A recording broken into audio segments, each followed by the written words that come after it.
উজির সাহেব, জাহাপনা। আমি যে কিছুই বুঝতে পারছি না। কাসেম নগরে ইব্রাহিমকে পাঠিয়েছি, কিন্তু আজ পর্যন্ত ইব্রাহিম ফিরে আসছে না। আমি যে এর কোনো কারণও খুঁজে পাচ্ছি না।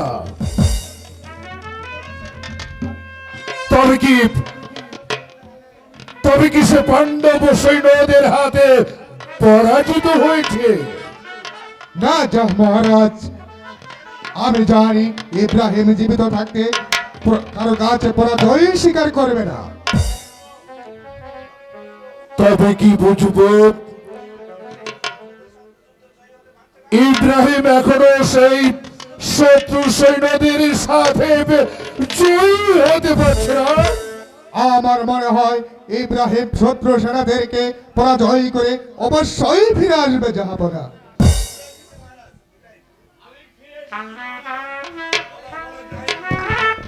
বলো বলো ইব্রাহিম, কি সংবাদ দিয়ে তুমি রাজ দরবারে চলে এসেছো? শত্রু সৈন্যদের পরাস্ত করে ওই কাশেমপুরের মাটিতে আমি বিজয় নিশান উড়িয়ে দিয়েছি। সাবাস সাবাস ইব্রাহিম, আমি মনে মনে তাই মনস্থির করেছিলাম যে তুমি সত্যি সত্যি সেই কাসেম নগরের মাটিতে বিজয় নিশান। শুধু তাই নয়, পাণ্ডব সেনাপতি আমার হাতে পরাস্ত হয়ে এই মর্মে অঙ্গীকার করেছে যে সে ভবিষ্যতে আমার বিরুদ্ধে অস্ত্র ধারণ করবে না। চমৎকার চমৎকার তোমার বুদ্ধি ইব্রাহিম, চমৎকার।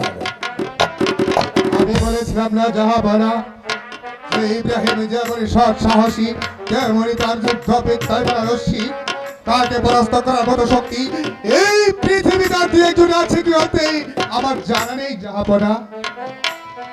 বলো বলো ইব্রাহিম, আজ এই বিজয় উল্লাসের দিনে তুমি আমার কাছে কি চাও? আজ এই মুহূর্তে তুমি আমার কাছে যা চাইবে আমি তাই দিয়ে তোমাকে সন্তুষ্ট করবো। ইব্রাহিম, বলো বলো তুমি আমার কাছে কি চাও? পুরস্কারের লোভে এই এই ইব্রাহিম কোনো কাজ করে না জানাব। শত্রুর বিরুদ্ধে অস্ত্র ধরাই এই ইব্রাহিমের কাজ। উজির সাহেব, জাহাপনা। চলুন চলুন উজির সাহেব, আজ এই বিজয় উল্লাসের দিনে আজ আনন্দ উল্লাসের ব্যবস্থা করি। গিয়ে তাই চলুন জাহাপনা, তাই চলুন। চলো চলো চলো ইব্রাহিম, আমার সাথে চলো।